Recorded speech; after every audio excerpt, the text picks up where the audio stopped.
Hi guys, this is Arpita from BTS army creative sisters. সবাইকে নববর্ষের অনেক অনেক শুভকামনা। জানি এই ভিডিওটা অনেক লেট আপলোড হবে, তবুও তো সকাল সকাল মা ইলিশ মাছ বের করে ফেললো, দেন ভেজে ফেললো। মা ওই দিন ইলিশ, পান্তা আর আলু ভাজা করেছিল। প্রত্যেকটা খাবার আমার অনেক বেশি পছন্দের, আর পয়লা বৈশাখ ইলিশ ছাড়া, ইলিশ পান্তা ছাড়া এটা তো হতেই পারে না। তো আমরা সকালটা শুরু করলাম ইলিশের পান্তা দিয়ে।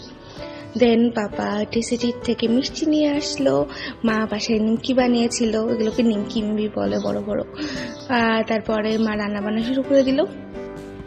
মা অনেক কিছু রান্না করেছে, ডাল, তারপরে 5 রকমের ভাজি, শাক, পটলের রসা, তারপরে 5 তরকারি, ভাজি, তারপরে আরো অনেক কিছু ছিল, আমের চাটনি। তারপরে আমরা দুপুরের খাওয়া দাওয়া শেষ করে আমি আর দিদি একটু ঘুরতে বের হলাম দিদির ফ্রেন্ডের সাথে।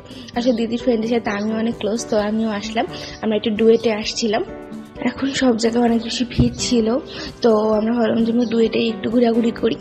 আর ডুয়েটে আমাদের একটা চেনা ভাইয়া ছিল, তো সে আমাদেরকে পুরো ডুয়েটটা অনেক সুন্দরভাবে ঘুরে দেখায়। তো এই তো আমরা ঢুকে পড়েছি ডুয়েটে। তো অনেক ঠান্ডা পরিবেশ ছিল, ওখানে ঘুরতে ভালো লাগছিল, এমনিও অনেক বেশি গরম ছিল ওই দিনও। তো ভিড় ভাড়ের থেকে দূরে আমরা এখানেই ভালো ছিলাম।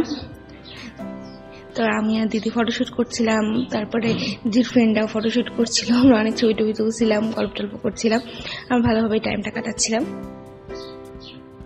আর আমি আর দিদি সেম সেম জামা পরেছি, তোমরা অবশ্যই হয়তো দেখেছো। তো আমরা টুইন করেছিলাম ওই দিন। তো আমাদের ঘোরাঘুরি শেষে আমরা একটা আইসক্রিম খেলাম, প্রচন্ড গরম ছিল। দেন আমরা বাসায় ফিরে আসলাম।